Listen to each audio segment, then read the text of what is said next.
এগিয়ে আয়।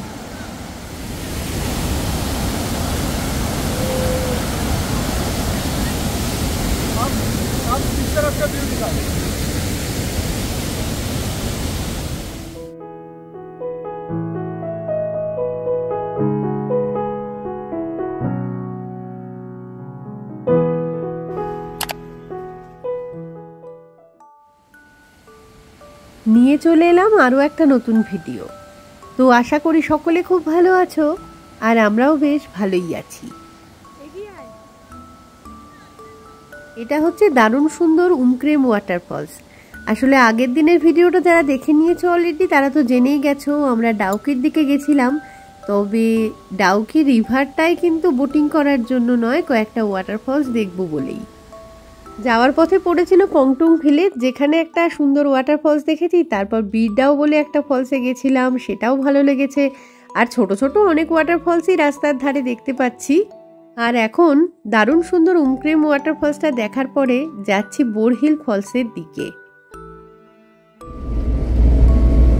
কয়েকদিন আগে শিলংয়ে প্রচন্ড বৃষ্টি হচ্ছিল আর কি, একটানা বৃষ্টি চলছিল, আবার সেটা থেমেছে। এখন কয়েকটা দিন দেখছি বেশ গরম, ও শিলংয়ের ওয়েদারও গরম, আর এই দিকটায় তো বেশ গরম লাগছে। এই দিকটা এমনিতেই গরম থাকে বাংলাদেশের কাছাকাছি বলে, আর জানি না আজকে তো আরো গরম। মানে ওই ওয়াটারফলসের সামনে গিয়ে যখন জলের ছাটগুলো লাগছে গায়ে আর কি, বেশ আরামই হচ্ছে এতটা গরমের মধ্যে। আর গাড়ি তো ফুল এসি অন করে চলছে।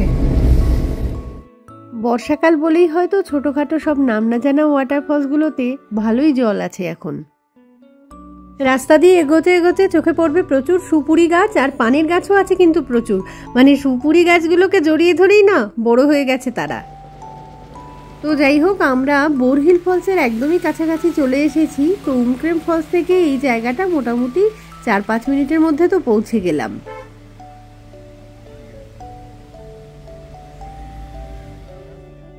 সামান্য একটুখানি এগিয়ে এসে গাড়িটাকে সুবিধাজনক জায়গায় পার্ক করে দেওয়া হলো। তারপর এগিয়ে যাব ওয়াটারফলসের দিকে।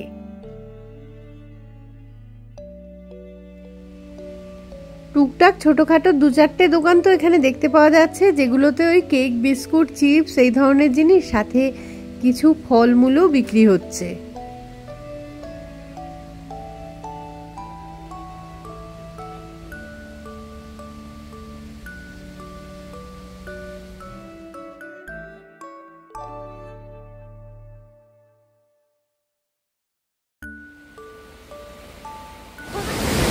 এখন যে ব্রিজটার উপরে আছি, পেছনে দেখা যাচ্ছে বোরহিল ফলস। আর সবচেয়ে বড় কথা, আজকে রেইনবো দেখতে পেয়েছি, এই বছরের জন্য প্রথমবার আর কি। ভীষণ সুন্দর লাগছে জায়গাটা, দেখাচ্ছে সবটাই। ওইখানে রেইনবো আছে, এইখানটায় জাস্ট রেইনবো ক্রিয়েট হয়েছে।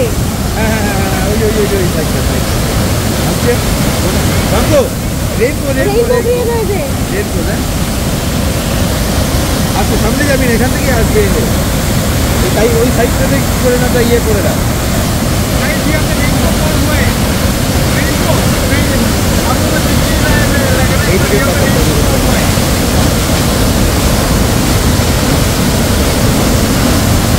কি সুন্দর দেখা যাচ্ছে এখান থেকে রেইনবোটা দেখে। বাড়ছে ক্রমশ, দেখ।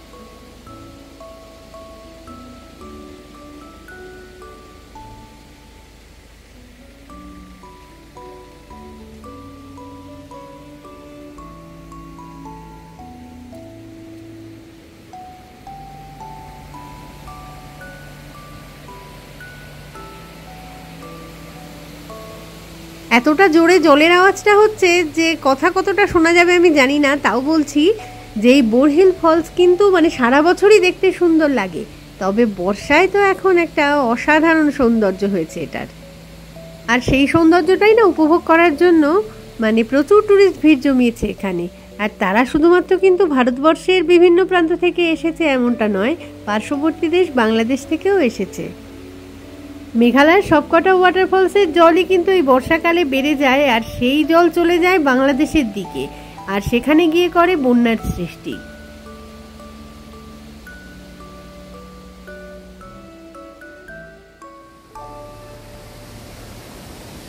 রামধনু আমার ভীষণই পছন্দের একটা জিনিস, তো প্রতি বছরই এই জুলাই আগস্ট মাস নাগাদ শিলংয়ে বহুবার দেখি আর কি।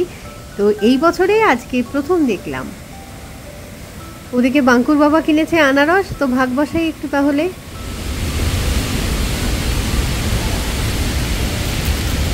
টাটা, কমেন্ট করব, হ্যাঁ একদম শিওর। বাঁ দিকের গাড়িটার লোকজনের সঙ্গে কথা বললাম না, ওরা হচ্ছে বাংলার দুজন ট্রাভেল ব্লগার। একজন হচ্ছে নতুন টেস্ট চ্যানেলের প্রীতম, আর একজন হচ্ছে জার্নি উইথ বিজিতের বিজিত। ওদের ভিডিও আমার মতো তোমরাও হয়তো অনেকেই দেখো। বোরহিল ফলসে পৌঁছেই ওদের সঙ্গে দেখা হয়েছে, আর গল্পগুজবও হয়েছে অনেকক্ষণ।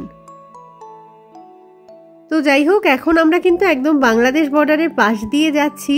এই যে এটাই হচ্ছে ফেন্সিং, তো নামবো একবার। তো এই যে ফেন্সিংটা, তার এই পোর্শনটা হচ্ছে আমাদের ইন্ডিয়া, আর ওই পোর্শন হচ্ছে বাংলাদেশ।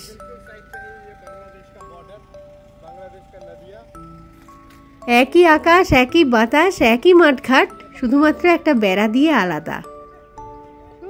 ওই যে একদম সামনের দিক অব্দি দেখা যাচ্ছে এই বেড়াটা গেছে আর কি। বেড়ার ওপাশের যে অংশটা আর কি এই মেঘালয়ের সঙ্গে কানেক্টেড, সেটা হচ্ছে সিলেট অঞ্চল।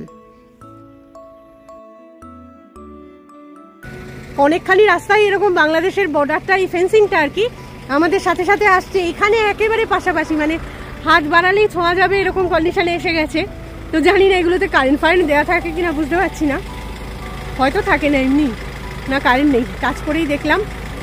তো অনেকখানি এরিয়া আর কি এরকমভাবে ফেন্সিং করা রয়েছে, সুন্দর বেশ লাগছে। আগেও দেখেছি, আগেও এসেছি এই জায়গাটায়, এখনো ভালোই লাগছে।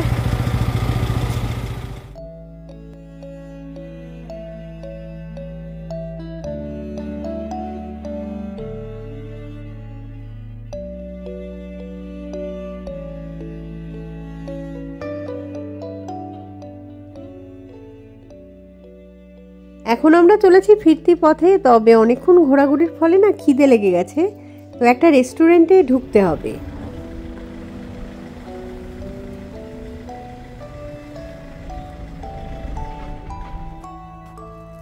তো চলে এসেছি যে রেস্টুরেন্টে আমরা যখনই ডাউকিতে আসি আর কি, এই রেস্টুরেন্টে খাওয়া দাওয়াটা সারি। তবে এটা মানে ভেজ রেস্টুরেন্ট আর কি, সবই বেশ পরিষ্কার পরিচ্ছন্ন, আর খাওয়া দাওয়ার কোয়ালিটিও যথেষ্ট ভালো। ডেকোরেশন এমনিতে সিম্পল, তবে গাছপালা দিয়ে সাজানো, তো ভালো লাগছে দেখতে। আর এইটাকে দেখো,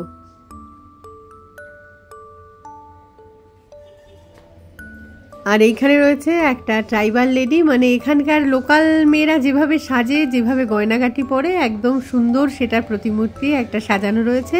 আর রেস্টুরেন্টের ভিতরটা মোটামুটি এরকমই। বলছিলাম যেমন যে শুধুমাত্র ভেজ আইটেমই এখানে পাওয়া যাবে, তো একটু মেনু কার্ড দেখে না হয় অর্ডার দেওয়ার পালা এবার। তো খুব বেশিক্ষণ সময় তো ওয়েট করতে হলো না, তাড়াতাড়ি চলে এসেছে আমাদের খাবার দাবার। সামনের টেবিলটা আস্তে আস্তে নানান আইটেম দিয়ে সেজে উঠছে। খুব বেশি কিছু আইটেম না, রয়েছে ভাত, ডাল, স্যালাড, মিক্সড ভেজের একটা তরকারি, আর হচ্ছে পনিরের একটা আইটেম। সবকটা রান্নাবান্নাই কিন্তু সেদিন ভীষণ টেস্টি ছিল। তবে আমার মেনলি ইন্টারেস্টিং লেগেছিল হচ্ছে ডালটাকে, কারণ সেটার সার্ভিং ওই বাকেটটা এত পছন্দের হয়েছিল আমার, কি বলবো।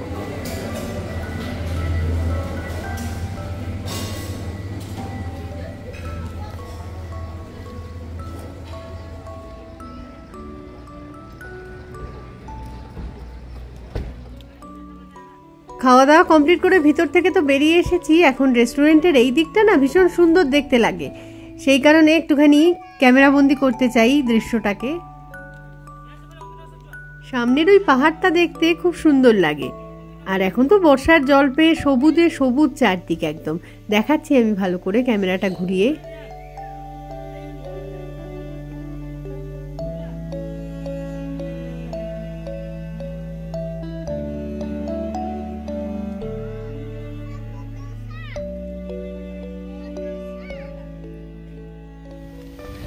দারুণ সুন্দর ভিউটা এখানকার, খুব সুন্দর ভিউ এখানে। পেছনের ভ্যালিটাকে দেখতে দারুণ লাগছে এখানে। এবার আগে গাড়িতে গিয়ে উঠে বসি, তারপরে রওনা দেব বাড়ির পথে। আর ডিস্টেন্স কিন্তু অনেকটা, মানে এই এরিয়া থেকে আমাদের শিলংয়ের বাড়ি পর্যন্ত ডিস্টেন্স প্রায় বোধহয় 80 কিলোমিটারের উপর। তো অনেকটা পথ এগোতে হবে, তার উপরে রাস্তাটাও আবার খুব একটা সুবিধার তো নয়।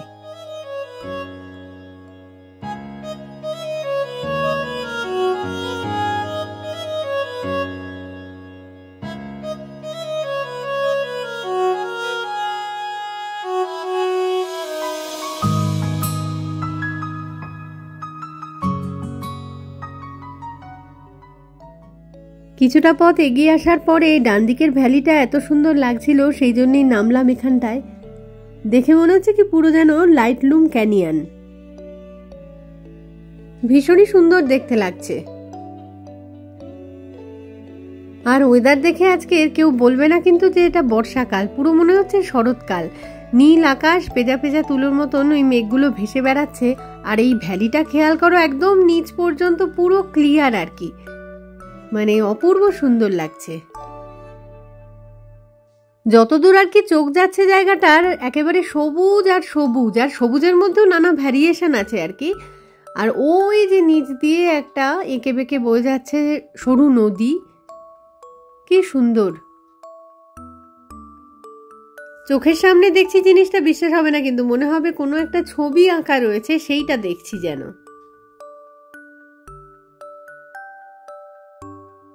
আবার এগোনো শুরু করে দিলাম। সামনে একটা পাহাড় দেখতে পাওয়া যাচ্ছে না, পাহাড়টা হয়তো কোনো এককালে সবুজই ছিল, কিন্তু পাথর কেটে কেটে পুরো ন্যাড়া পাহাড় হয়ে গেছে এটা। তো যাই হোক, মোটামুটি আজকের দিনটা কিন্তু ঘোরা বেড়ানো ভালোই হলো।